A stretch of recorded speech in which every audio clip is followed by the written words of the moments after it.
What is up, everybody? Welcome to another episode of That Scuffed Up, episode 44 on this rainy Easter Sunday. Whichever religion you follow, obviously, there's a big one today for those of you who are believe in God and Jesus. So, happy Easter Day and Rising of the Man. Today, as we speak, it is raining exclusively outside. It is. We heard thunder a few seconds ago. We're here to give you guys all the latest updates on Week 7 in OC Wiffle Ball. And we're looking this up as we were speaking before the recording, but episode 42 is now the most viewed episode in That Scuffed Up history. No idea how, but apparently YouTube pushed our stuff, or we get a lot of viewership, which is great. So thank you to all the people who checked out that episode, and hopefully the people who have been watching us for the longest time continue to watch us. We always enjoy the support. Stephen Hayden on the other side. How are you doing today on this Easter Sunday? I'm sorry. I still can't get over the fact you said big up the man. The man. Should I say his name? Okay, we'll just say Jesus. It's like you said Jesus at first, and then it's like, big up the man right there. I'm like, oh my god. Okay, I mean, you went into a lot before I could introduce myself, but hello there. We're here. It's been a pretty good week pretty good week for us. A little bit rainy outside as I'm looking out there, but it's starting to swell down. I mean, of course, this may not go up on Sunday, so people are gonna be like, "Oh, why are you talking about Easter Sunday? It's not even Sunday tonight." And say, "All right, relax." So yeah, we're here, and unfortunately, stuff gets rained out, but it's been a good weekend. The baseball team is turning things around. We're getting better and better, getting some string of some wins in which we needed, and we're going through that. And similar to my team, we're getting some win string together to help push us towards the playoffs, which we're getting really close to. Yes, indeed they are. They're gonna start in 2 weeks on a Monday, and we've got those lined up for you. So the next episode you guys will see will most likely be about those predictions, like we always do on this show before we get into the playoffs. Starting on Monday, April 9th, Division 1, Division 2 will be partaking in those games.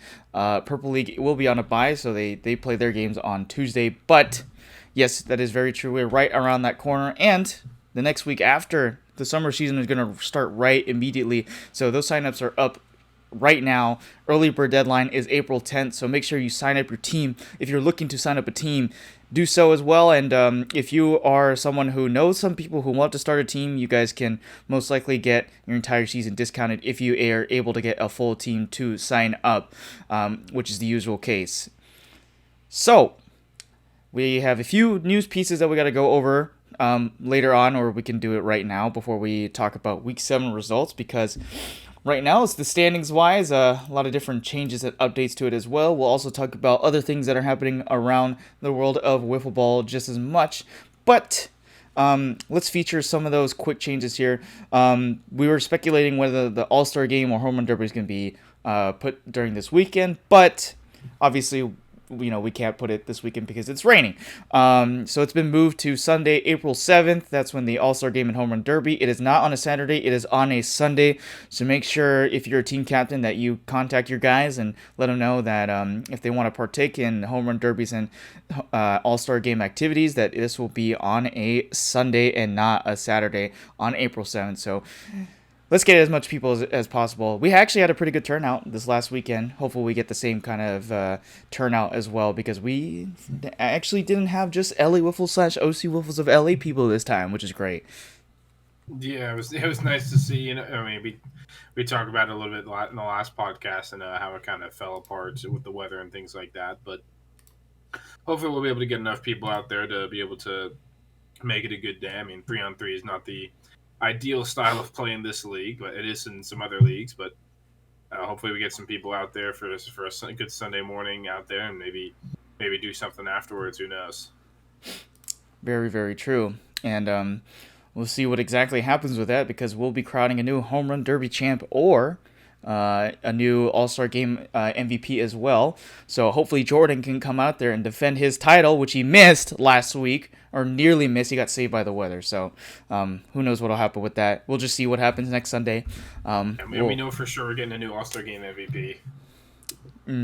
We'll see. We'll see. Ooh, my first award. Let me have it, okay? Anyways, let's get right into it. We got Week 7 results right here for you guys. Obviously, these are going to help a lot of different teams with how things are going to be shaping up. We talked about it last week, so if you missed where all the teams were in terms of Week 7 standings, then go backtrack to that last episode. Might need to get the viewership up a little bit on that one because so far at the time of this recording there's only like 9 people. So YouTube, please help us out again. But anyways, let's start off with the first game of the day. The two teams that know each other very, very well. The OC Whiffles of LA versus the LA Whiffles of OC. A very close game indeed. This one went down to the wire. Multiple different lead changes. But ultimately, the LA Whiffles of OC jump out on top in the first game of 2. LA Whiffles of OC actually will play OC Whiffles of LA once again in the final week. But in the first game, they managed to get away with a 1-run victory, which was extremely important because both of these teams were right next to each other in the standings. Yeah, this was an interesting game. These are the 2 and 3 seeds going into this week. Both these teams basically had the same record, except OC Whiffles had just played a couple less games. So realistically, whoever won this game was going to have was going to be in the driver's seat for the second seed going into the final week of the regular season. There are a few mistakes out there that you wouldn't normally see with two teams of this caliber, or with two teams that I have put together.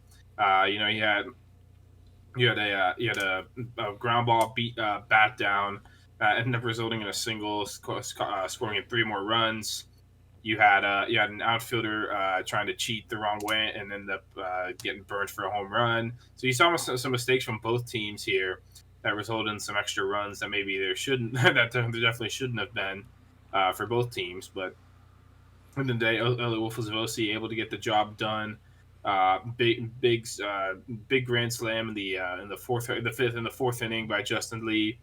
Helping to break it open. With the OC Whiffles, they came battled right back, scored a couple runs off of Steven, which has not been an easy thing for anyone to do based off of his 4.02 ERA this year with 37 innings pitched. But LA Whiffles were able to get the job done.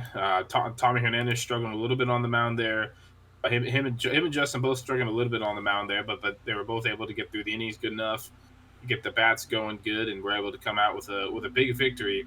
But even for the OC Whiffles of LA, this is not a disappointment game at all. This is a game they were right in there without a couple mistakes. They could have won this game. So I'm sure they'll be trying to come back and get a victory here in Week 8. Certainly, and hopefully do, because they get to play LA Whistles of OC again, so they could have a kind of a revenge match. The other thing that also kind of becomes, we'll talk about it actually later when we get to the standings, because there's also another piece that we got to talk about in terms of the Beach City Bombers and where they stand at the end of these Week 7 results. So I'm going to hold off on that and wait till the very end, and then we can discuss what happens there. Next game in general, we got the Pitches Gone Wild versus Whoosh. This is the second week in a row. I think Pitches Gone Wild have not been here, so this was also like a forfeit, basically. So Whoosh, in technicality, get the win on this one. So they get a dub here. Whoosh ended up not playing anybody, which is what I was wondering why there was nobody. There's no action happening in center field. They were just standing there practicing for the most part, and I was like, okay, I thought there was supposed to be a team they'd be playing. So looks like it was Pitches Gone Wild. They actually were supposed to do a double header today. Triple header. Oh, yeah, triple header. And then they were supposed to play OC Whiffles of LA on this schedule and the Avocabra, so we'll get to those games in a second, but I don't know. We can just get to them right now. I mean, it's all the same result anyways. I mean, unfortunate Pitches Gone Wild not able to be there, so those 3 games ended up being a forfeit for them, with those other teams getting a win, which does help out those teams in the playoff standings. But Pitches Gone Wild, they're going to be in that 8th seed, so they're going to be stuck there and see if they can do anything against the 5th seed, whoever it is for the D2 playoffs. If they don't show up for the rest of the season, would it be kind of strange? Like it's that first series in Division 2, probably. If they don't show up, then whoever plays them in that seeding, like, they basically just move on, right? I mean, I don't want to get into too many semantics with that. Let's Hmm. hopefully they'll be there for the next week and for the playoffs. Okay, yeah. Don't know if they're like on a vacation. They just have some sick players or just some busy with the Why don't you whatever. take me So on that vacation? yeah, I guess so. A little bit of vacate to the Bahamas. Why not?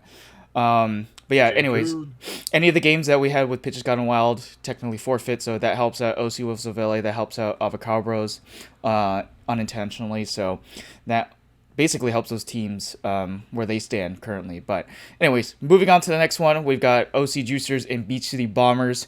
OC Juicers we saw last week was having some nice games, some pretty close ones too.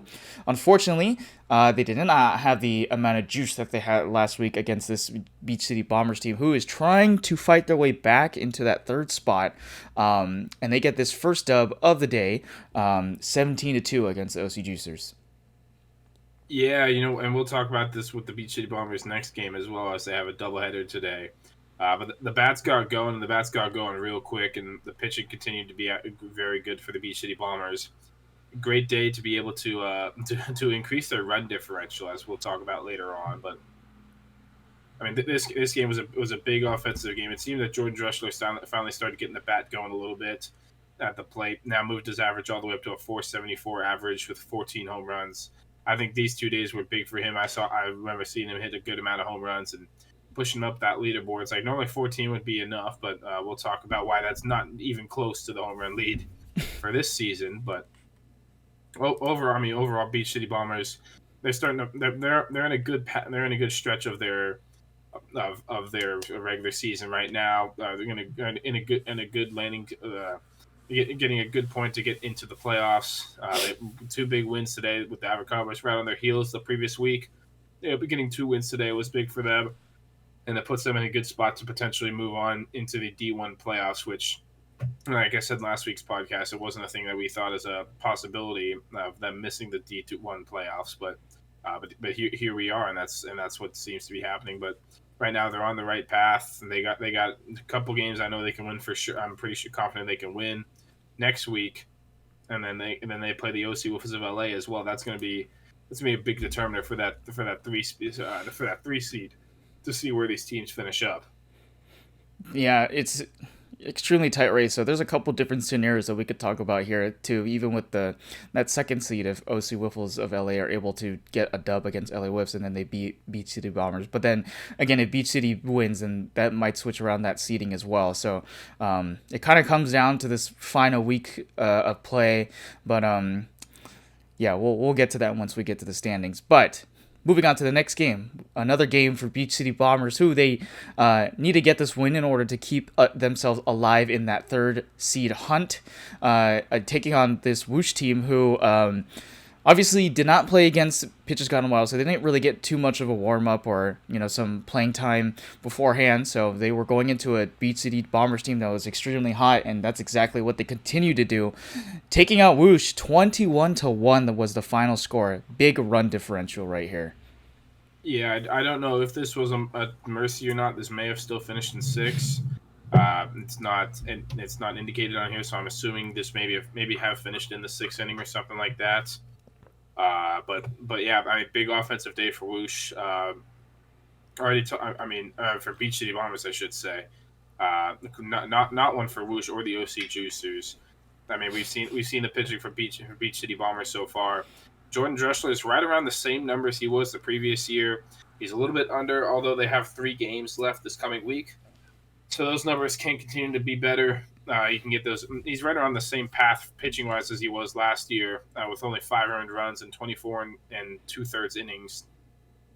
Yeah, Tyler Moore with a 5.45 ERA as well, and 25 in the third innings pitch, and then Charlie got to pitch a little bit more. Has a 3.82 ERA so far on the season. Overall, their pitching staff is very good. The big thing for them is just gonna be making sure the bats are going against the bigger and better teams, and we're gonna be able to see that versus the OC Wolves of LA. First game of the day for those guys. It's gonna be interesting to see if the Beach City Bombers can get their revenge on the OC Wolves of LA. Whoever wins that game is gonna set up a lot. It's gonna put into motion some different scenarios for what's gonna happen for the playoffs and things like that. But as for the OC Juicers and the Beach City and Whoosh, I mean, these two teams right now are sitting the 6 and 7 spots right now, and both of them have the capability to be able to have some success. OC Juices is just about making sure that their pitching is on point. If they're able to limit the amount of runs they give up because they have some offense, Joel Gonzalez can continue to hit the ball extremely well at the plate. I believe he's now up to 14 home runs as well for himself. 15, I should say. I apologize, which makes up over half their home runs as a team in general. And then you have Nicholas Tone, who's got a 48 walks so far in the season.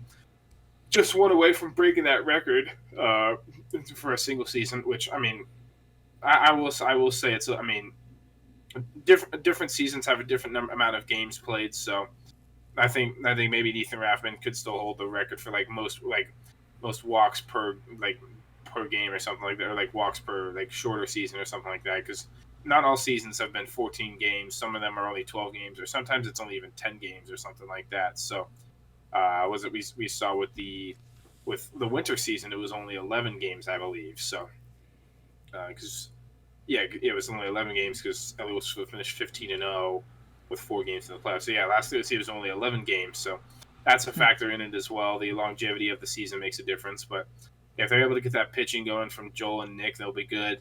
And for Woosh, it's just about getting the offense going. I mean, Anthony's been pitching decent this year. Anthony so far, looking at his stats, his ERA's gone up a little bit. He's got an 8.75 ERA, 24 innings pitched, 35 runs allowed. Still was 27 strikeouts. So if they can lock it in on the pitching side and the defense side, then they'll be good to go for that D2 playoffs as they're already locked in there. But for both of those teams, I think that's gonna be a very interesting first round of the playoff series because both those teams are set to be in there. It's just a matter of who's gonna finish up. I mean, maybe Woosh can move to the 5 seed, but that involved the Avocados losing 2 games and Woosh winning 3 games. So I'm not even sure if that's totally possible, to be honest. But it's gonna be interesting to see how things shake out for the rest of this season. Definitely will be very interesting what happens down the road here because there's still a lot of seed fighting amongst these teams currently right now.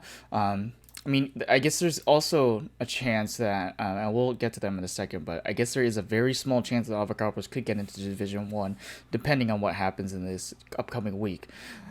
Speaking of which, though, we already talked about OC Wiffles of LA, pitches gone wild. That one was a forfeited one, so OC Wiffles of LA get the dub on that one. And then the Avocados here against the Trash Pandas, who obviously we talked about last week, getting their first scathe on that record-wise, 11-1 walking in here. This is the first game and the only game that they have in Week 7. They get the best of Avocados here, 23-7, and I believe this is where Michael Haskell basically tied Tommy Hernandez in terms of home run leader. Given the fact there was only one game, there was, you don't really have another choice for that option. But but I mean, you look at that leaderboard for the home runs in the top 10. I believe it consists of all 5 of the members of the Trash Pandas. I believe they're all up there, along with guys like Tommy Hernandez, Jordan Dressler, James Lee, Justin Lee, and Stephen Hayden. I think that makes your top 10. So I mean, the Trash Pandas have been mashing the ball. They continue to do it here. I mean, it's going to be very interesting to see that MVP race. I mean, I'm not entirely sure who would be winning that if the season were to end today. I mean, you have Michael Hask up in there. You have Tommy Hernandez. You have James Lee. You could even go Blake Fitzgerald, given the work he's done on the mound. 41 2/3 innings pitched, 105 strikeouts, and 19 runs allowed, with a K through 9 of 15.14. I mean, he's having a great pitching season. Could easily be Cy Young. And hitting wise, he's batting .451 as well with a .610 on base percentage. So good luck to him to possibly be the MVP. And you still have some other guys in the mix as well, as I mentioned. But big win here. This one's a little bit of a blow to the Avocados as well. Given the fact, I mean, if they won this game, they would have been 7-5, and just like we said, a half game last week. It was a half game behind the Beach City Bombers to get into the D1 playoffs, but there's still a chance for them to get in, but they need some things to go their way. Exactly. We mentioned it before. Just, they have a very small chance, but they have to have few things just kind of go their way. Actually, Joel Gonzalez is 4th in terms of home runs, 15. So he's kind of that strange anomaly that's just in there. But that just tells you how good of a player he's been. For a team like the OC Juicers, and then I mean, I guess the conversation, right, is obviously for Hank Aaron and Silver Slugger would probably be Michael Haskell and Tommy Hernandez. So those two are most definitely fighting for that spot. But And from what I've heard apparently Joe Gonzalez may be going over to the Beach City Bombers for the summer season. I've heard oh that geez, maybe a possibility. So we'll see how much movement there is on the Beach City Bombers squad because I know Nicholas Tone will not be back for the next season. I'm curious to see what someone like a guy like Jordan Dressler is going to do for the next season. If he's going to come back to the Louisville Sea, or if he's going to go but and stay on the Beach City Bombers, we'll have to wait and find out. summer season is going to be very interesting because when people start getting off of school and stuff, like myself, that's when a lot of us have more free time. So who knows? Maybe we might get some more teams for the summer season, and things will be kind of switch up around. It just kind of depends on what teams get. And I mean, if Beach City Bombers get Joel Gonzalez, eesh, that's going to be. I don't want to say a super team, right? Because the pitching still needs to be very solid, which it is. But that would be crazy, like, almost as crazy as that Dustin Stagg, Stephen Hayden, Justin Lee, Jordan Drexler, Ellie Wiffles of OC team from the winter season. So, Which was not a super team, even that. yeah, I mean Dustin wasn't there for a big chunk of the season, right? So that was another thing. Anyways, taking a look at the final game, which we already pretty much touched on, which is Pitches Gone Wild versus Avocado Bros. That one was another scathe off. So that actually unintentionally helps Avocado Bros with that seating wise stuff right there. That just helps Avocado Bros get right back into that race just a tad bit. But again, it just kind of they need some help. They need some help in there this upcoming week 8. Yeah, we'll just keep an eye on whatever that is happening right there. In terms of the Purple League stuff, the Sheeps and Pancake Batters. Pancake Batters take a dub here, 13-12. Very close game, my goodness. And then that Beach City Babes game versus the Sheeps. Beach City Babes taking the dub against the Sheeps. So the Sheeps get an 0-2 on this day with the other teams who have been kind of locking it in there game wise with the victories there. So looks like the top 2 seedings will most likely be between the Beach City Babes and the Pancake Batters right now. I mean, there's no other choice. I mean, we're if you're six. If you're 6 games behind with 1 week left in the season, that's a great analysis, there, Justin. Good job. Thank you. I think this is a great bet that's going to happen. Good job. I mean, Jesus. what do you want me to say, right? You just they're there. They're their first 2 seeds. Whatever. I guess. There you go. Yeah, not probably. It's going to happen. Yeah. My future is so with ESPN later, guys. Giving you all the great analysis from the studio. Oh my god. That is true. So that's it for week 7 stuff. We got week 8 coming up here very, very fast. If you are following OC Wiffle's page, you can take a look at all the hits leaders, the walk leaders, the slug percentage leaders, the batting average leaders, and the home run leaders. And then obviously Nick Tone is one walk away from that record. You can also vote on that. I voted no, just because it's Nick Tone. And he's going up against a very tough Ellie Wills of OC team. What do you think, Steven? Do you think he'll break it against us? Well, I mean, they just have the one game this week. It's gonna happen. It's gonna happen at some point. If he sits there and just doesn't swing, it's eventually gonna happen. Eventually, someone like a Justin Lee is just gonna walk him. So just be ready for that. You think it's gonna be? Oh man, I swear if it's me that walks in. Yeah. Well, I'm almost 1,000% certain it'll happen with a guy like Tommy or you. So, it's debatable whether you want to call it that or not, whether it's that much of a record, to be quite honest. But with that, I mean, there are some seasons which there are less games, so some people don't have as much of an opportunity to be able to break a record like that or a record like that. But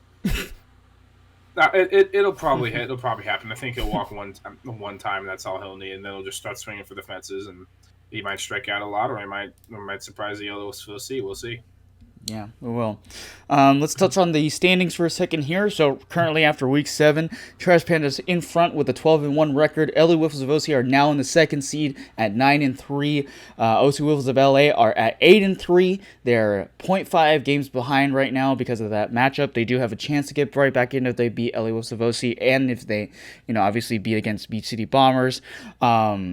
OC Wolves of LA 8-3 in the third seed. Beat City Bombers at the fourth seed at 7-4. Avocabros at the first seed of the Division 2 playoffs at 6-6. Whoosh 3-8 at the sixth seed. Seventh seed is the OC Juicers at 3-10, and Pitches Gone Wild at the eighth seed 0-13. That is what it looks like coming in here into week 8. It's got Trash Pandas on 1 game. LA Whiffle has 2 games. OC Whiffle of LA have 2 games coming up here. So Three a lot games. of 3 games. So a lot in terms of just how the seeding is going to end. There's a lot of different scenarios that we could talk about here. I don't know. What are your thoughts about just this whole season kind of coming to this finish right now? This has been one of the better seasons in terms of who's going to be.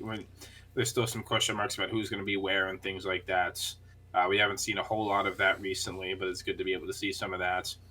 We even though Trash Pandas are secured in that 1 seed, and they are miles away, and they're right now better. I mean, we did see them just lose the LA Wolves of OC in the previous week, so. And I know I was talking to the Beach City Bombers. They feel more confident going against a team like Trash Pandas if it were to come down to a playoff. So it'd be interesting to see what happens. There's no really set best team right now. I'd say. I mean, obviously the Trash Pandas are first, but who knows what could happen in the playoffs. But getting into some of these playoff situations, let's talk about first some teams that are locked in. You have for D2, Whoosh, OC Juicers, and Pitches Gone Wild are locked in for the D2 playoffs. And for the D1 playoffs, the Trash Pandas and the LA Wolves of OC are locked in for the D2 play, or for the D1 playoffs, I should say. And I believe actually the OC Wiffles of LA are locked in. It's a little bit questionable. I mean, they did so yeah. Based off of head-to-head matchup versus the Avocabros, because right now the OC Wiffles of LA are 8-3, Avocabros are 6-6. So at worst for the OC Wiffles of LA, they would finish 8-6, which would tie the Avocabros. But OC Wiffles also beat the Avocabros twice, so that means OC Wiffles of LA are guaranteed a D1 playoff spot. But right now, Beach City Bombers and Avocabros, those two can still flip flop right now. We'll have to see where it is, but standing spots could change as well. But this is just in terms of who's going to be in which playoffs and things like that. So Beach City Bombers and Avocabros are the only two that can really flip flop so far, and that's going to be interesting to watch, especially given the fact that they play each other at 7:25 this coming week. I believe the scenario in which the Avocabros get in is if they basically win out in week 8, but beat City Bombers. As I was saying. Oh, I'm sorry. Continue, please. Sorry. You're good. I want to let you get a little word in there. I didn't know where you're gonna go with that, but yeah. so right now, the Beach City Bombers have 3 games left for this week, where the Avocabros have for the Avocabros to get in. They would need to win. They would have to win their game versus Beach City Bombers, which takes place at actually they play at 8:30. So it doesn't matter. I mean, what happens before could stop it, but no matter what, Avocabros. No, where am I seeing this? Am I looking wrong? Oh no, it is 7:25. They play each other. I'm getting confused with the other Beach City Bombers game at 6:20. But so Avocabros play their first game of the day versus the Beach City Bombers at 7:25. They need to win that game, and then that puts them at 7-6. Whereas the Beach City Bombers would be 7-5 at that point. Although it depends what they do versus the OC Wiffles of LA. Basically, the Avocabros would need to win out and have the Beach City Bombers lose 2 out of 3, because that would then put them. Oh yeah. That would then put actually they might need Beach City Bombers to lose out because of that's the what I was differential. thinking. Yeah. So let's say, for example, Beach City Bombers lose out, they'll be 7-7. Avocabros win both, they'll be 8-6. So that obviously put them in. I'll just say they both finished with a let's say they both finished with an 8-6 record. So Avocados win 2, then Beach City Bombers go 1-2 on the day. Both teams will be 8-6, but Beach City Bombers will still get in based off of the win percentage against the teams that they're above. Actually, I know that'll be based off of your run differential because the Beach City Bombers have the second best run differential, whereas the Avocados they have the fifth best run differential. That'll put the Beach City Bombers still ahead. So Mm-hmm. basically, what needs to happen, Beach City Bombers need to absolutely stink it up, and and Avocados will need to win both. Mm-hmm. Which that first game you could see going either way between OC Wolves of LA and Beach City Bombers. You could see that one going either way, but Beach City Bombers also do play pitches gone wild, so I'm pretty confident that they'll win at least one game. Beach City Bombers, all they have to do is just beat the Avocados and they'll be in. And they'll be in. So that's how it's shaping up for the D1 and D2 playoffs. As I mentioned, all those other teams are set. Looking down at D2, whether it's the Beach City Bombers or the Avocados, they will be the 5 seed based off of the head-to-head versus Whoosh. Whoosh is the only team that has a chance of being the 5 seed based off of record, but more than likely, Whoosh or OC Juice will finish as the 6 and 7 seed. Whoosh does have 3 games coming up versus Avocados, OC Wolves of LA, and Trash Pandas. So, given the fact that the OC Juicers and Whoosh split during the season, it would come down to run differential. And if Whoosh were to lose all 3 of these games, and the OC Juicers don't lose too badly to the or if they were to beat the OC seed, and I could see the OC Juicers, then the OC Juicers would potentially move up to be the 6th seed. But pretty much the D2 is pretty much the 6, 7, 8 is pretty much set. Whether Whoosh or OC Juicers are at the 6 or 7, they're both going to be in that 6 or 7 spot, and they're going to play each other in the playoffs for the next week. But now comes the more interesting part: is figuring out that seeding for the D1 playoffs. Mm-hmm. So as we talked about, Avocados still have a chance to be in that D1 playoffs. They would not be able to get above they would pretty much only be able to get the 4th seed because they wouldn't be able to jump the OC Wolves of LA, LOC, or Trash Pandas. That would not be a possibility. And Beach City Bombers, they could finish as low as, we already talked about it with the 5. I'm going to talk about it as if they're going to stay in the D1 playoffs because that's my prediction for what's going to happen. So if they win all 3 of their games, they would finish the season 10-4, which, depending on different results in that they could jump all the way up to the 2 seed if things go really badly for a team like the LA Wolves of OC or the OC Wolves of LA. So they could either finish in the 2, 3, or 4 seed. The LA Wolves of OC are the only team that's really controlling their destiny right now. If the LA Wolves of OC win both of their games versus OC Juicers and the OC Wolves of LA, then they will be the 2 seed, and that's pretty much going to be locked in. For OC Wiffles, they could drop down to the 4, or they could be all the way up to the 2. It's going to be based off how they do against the Beach City Bombers and the LA Wolves of OC in their games and things like that. And they also have a game versus Whoosh in between. So if they beat LA Wolves of OC, then they have a chance of getting that 2 seed. But if they don't, they have no chance of getting that 2 seed, I believe, based off run differential and things like that. In that first game of Tuesday night, it's going to be a big battle between OC Wolves and Beach City Bombers to see who finishes where.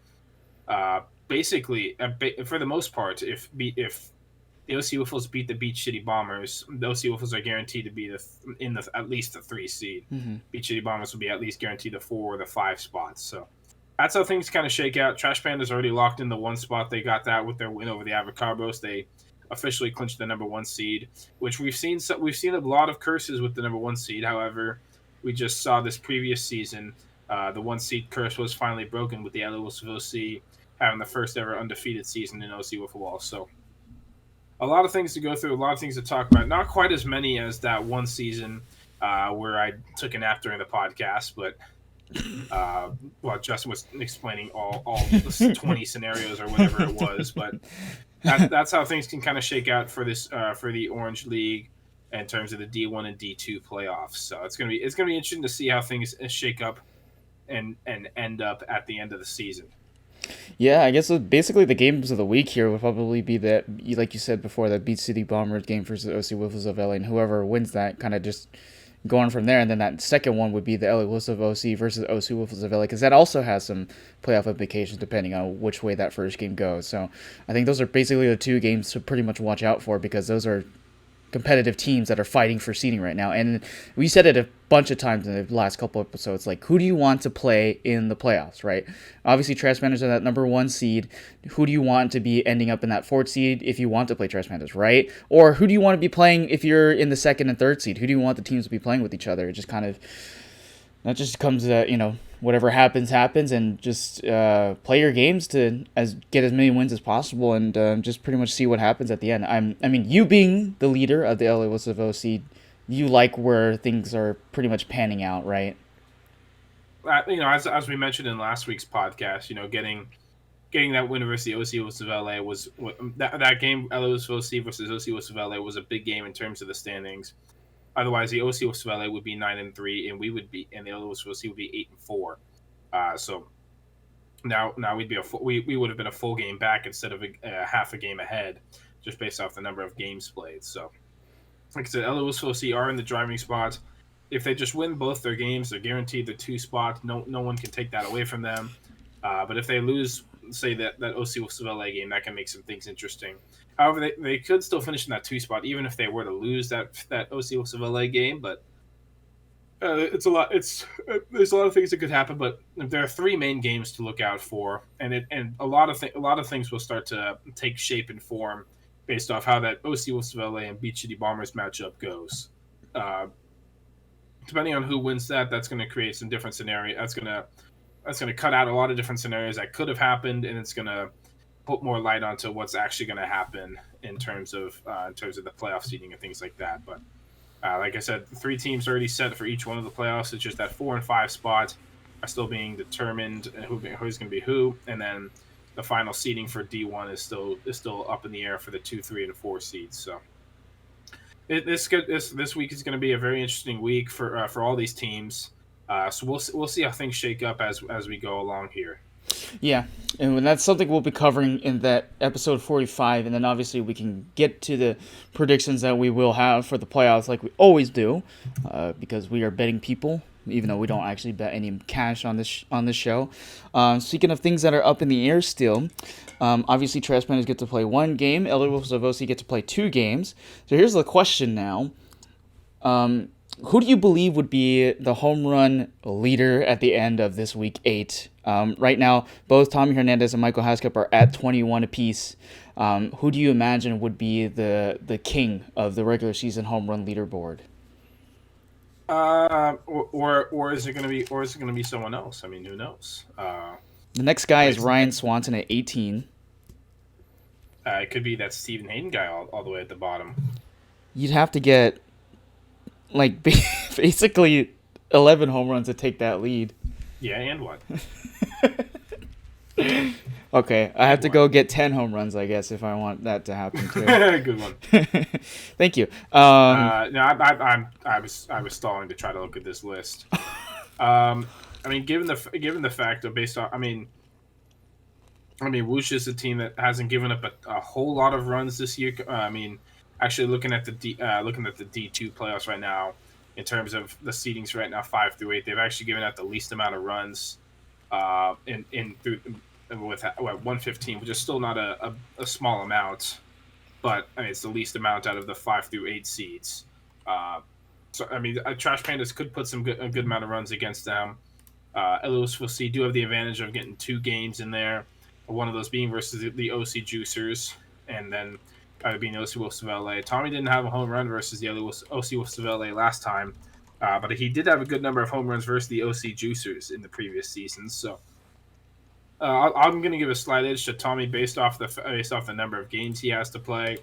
I mean, I'm going to make sure it's not Tommy's focus to try to just hit as many home runs as he can, and I think he's kind of relayed to me. It's like, yeah, it's not my focus, but I mean, right now, I mean, no matter what both of those guys have had a great season. I'm sure both those guys will be walking away with some kind of award and things like that.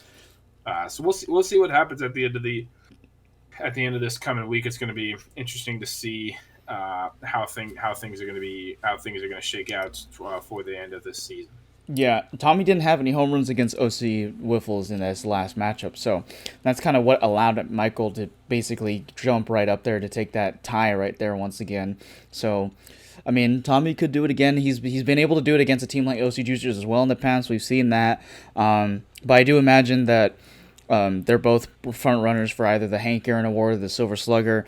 Right now, Haskup is leading 41 hits on that leaderboard. If you're looking at the graphics, slugging he's leading right now, including batting average, and then obviously the home runs as well. So I imagine either one of the two, depending on what happens in this last week or so with the final games that we have coming up here, that pretty much tells you who's going to be the best offensive players, which is usually what we do with the Silver Slugger Award and the Hank Aaron Award.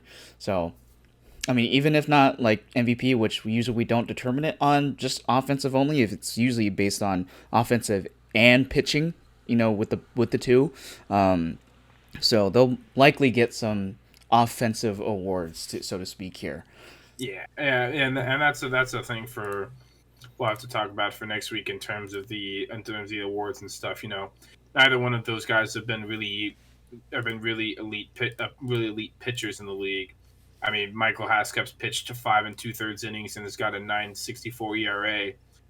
Tommy Nandis has pitched a little bit more. He's got he's got a 15 2/3 innings under his belt, but he's also got an ERA of 11.54. So yeah, it's going to be interesting to see how things shake out. And you look at things such as the batting average for the league.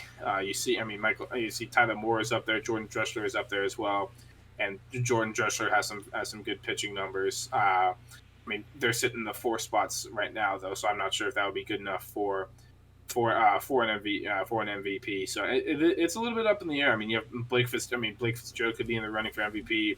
You have James Lee in there. You have Stephen Hayden as a little bit of a surprise, as a dark horse candidate. So who knows what's going to happen? It's going to be interesting to see how this one ends. But overall, this season's been one of the tighter seasons that we've seen so far in terms of these awards and things like that. So going to be very much a race to the finish, which is something you always like to see in these kinds of in this kind of situation. It's going to be a big decision that comes down. That comes down to Anthony that he's got to figure out by himself with no more committee making the picks. So it's going to be interesting to see how he interprets these numbers and how the teams have done with record wise and stuff. Because I mean, Trash Man has never had a season this good. So do you automatically go with a guy like Blake Fitzgerald, or do you go with someone else? Who knows?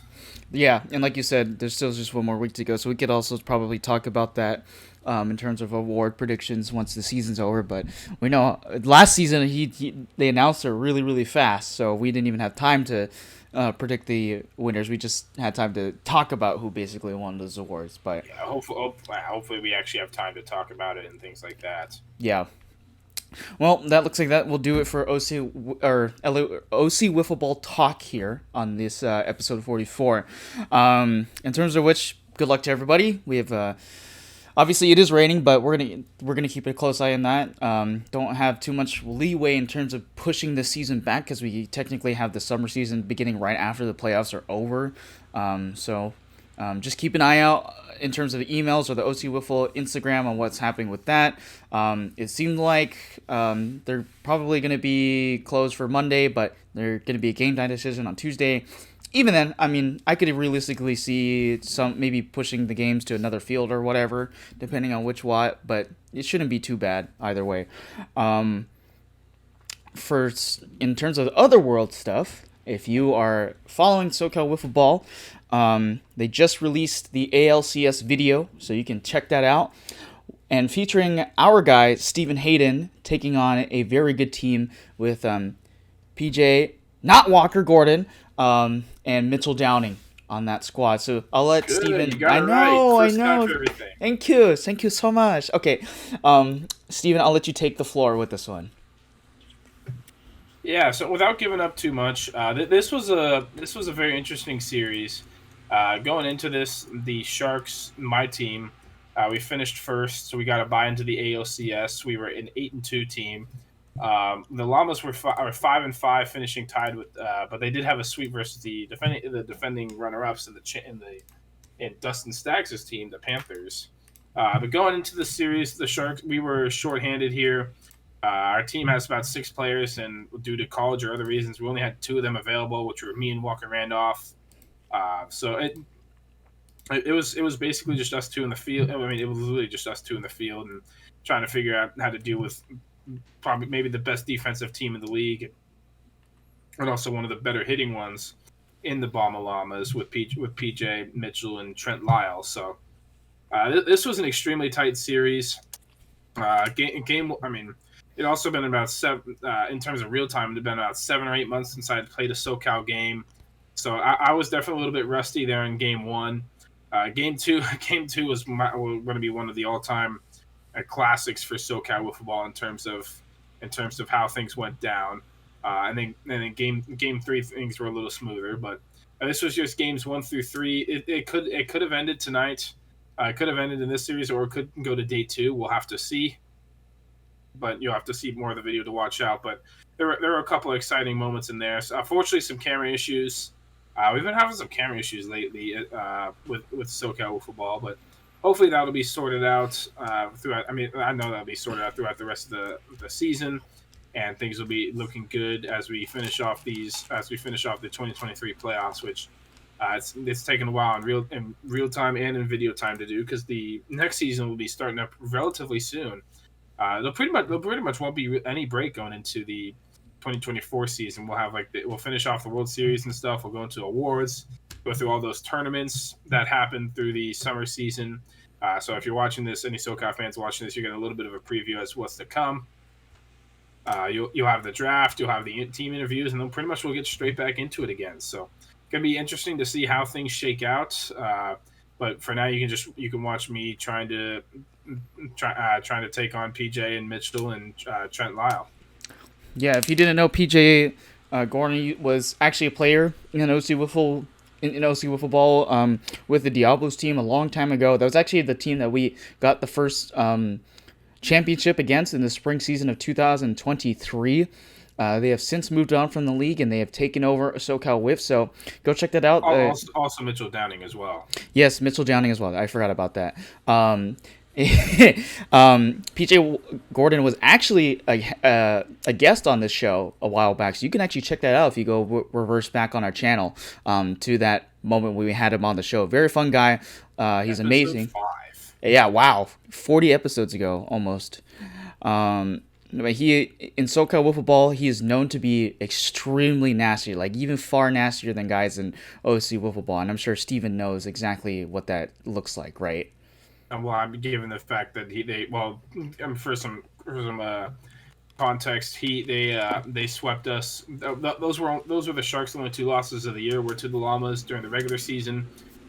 So I was kind of hoping we would play the Panthers again, because the Panthers did beat the Llamas 3 out of 4 times during the regular season, but then the Llamas did sweep the Panthers. So I was kind of I would have rather have played Dustin and Ethan Johnson and Jackson Blum during the playoffs, but because I'm a little more scared of PJ and Mitchell and Trent than I am of the other group, but especially PJ. I just can't figure out PJ for the life of me in terms of as when I'm pitching when I'm hitting against him mostly. And you'll see I have some issues pitching against him. So close it out. Make sure you go check that out, and if you want, go check out that. I mean, apparently one of our episodes that wasn't the newest one has been blowing up. So I mean, go back and check out this one if you want. Yeah. This was fun. This was right the week after we beat PJ and the Diablos in the playoffs. So you can go check that out. And it's really one of our first times talking to PJ for a while, and just talking to him about getting into SoCal Wiffle Ball and his experience with OC Wiffle Ball and things like that. And that's when he dropped the bombshell, I believe it was, that he wasn't going to come back to OC Wiffle Ball. So that's a good one with him as well. Yeah. Third ever guest on the channel. Ooh, third ever guest. You had Anthony first, and you had Jordan to talk about the World Series, and then PJ. That was a good episode. We didn't want to get him immediately on the show after that World Series win because that was the team we were playing against. So, but we did eventually get him on there. Yeah. We did the same thing to Michael Ascup. No, yeah, that's true. But Haskell was cool about it. Haskell's a cool guy. We will definitely get some guests on here in the future. Obviously, after the World Series, I think that's typically what we've done in the past as well, getting somebody on here to talk to after the fact of the World Series. So once we get finished up with the Week 8 stuff here, which, by the way, episode 45 will be a long episode because that usually typically takes longer because we are predicting a lot of different things. If awards... Not quite as long as episode 46 will be. Yeah. Oh, yeah. Yeah. Depends. Which we get guests on for hopefully from each division to talk about their World Series win and things like that. So, like we've done in the past, we've done it with guys from the Bush. We've got guys from the Seals. We've got guys. Joey Ponder has been a guest on the show. Amazing. This could be a chance to get Lucas Soto back on the podcast if they do end up in D2 and winning the World Series. That is true. Yeah. We haven't seen Lucas in a minute. I think it may be time soon to bring on Tommy Hernandez, whether we win the World Series or not, or what award he wins. I think I think it might be time pretty soon to bring on Tommy Hernandez. Introduce everybody to the world of Tommy Hernandez, especially for those people who don't know who we're talking about. Obviously, taking the league by storm in terms of the big bat right now. The lefty, technically the replacement for Jordan Drexler on our team is essentially the word. So yeah, imagine him and Jordan on the same team. Two lefties like that. We're cooking over here. Might have to. I gotta figure out what Jordan's doing for next season. So he should have called me a couple of days ago, but hopefully he'll call me sometime soon. Certainly so. Hey, I mean, you talking about Tommy Hernandez and Jordan Drexler on the same team? We got summer stuff coming up, so who? Yeah, and then you have the best runner on the team. Yeah. Oh, okay.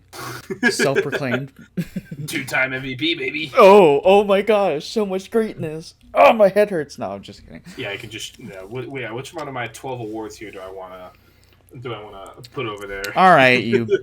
This is my time. Anyways, looks like that will basically do the finish here for episode 44. Shorter episode in general, but we're saving a lot of that time for what's happening next week. So stay tuned for episode 45. Go check out episode 43 because we need more views on that side of things because for whatever reason, episode 42 we decided to blow up everywhere. So cool. But you're not mad at it. Yeah, totally not mad. It would have been so funny if it was the episode that you had to edit, and then it's like, oh, what the heck? Yeah, it's like you're getting kicked off. Yeah, literally, it's like, all right, see you guys. I'll check out. But yeah, so episode 45 coming up here very soon. Week 8 coming up, and we are finishing the OC Wiffle Ball 2024 spring season very, very fast. The regular season and the playoffs are right after. Make sure you guys keep an eye on those updates with terms of the emails and the official Instagram as well. But that should do it for us here on That Scuffed Up. My name is Justin Lee, Stephen Hayden over here, and we shall see you guys in the next episode. Take care and have a great Easter Sunday. Or if it's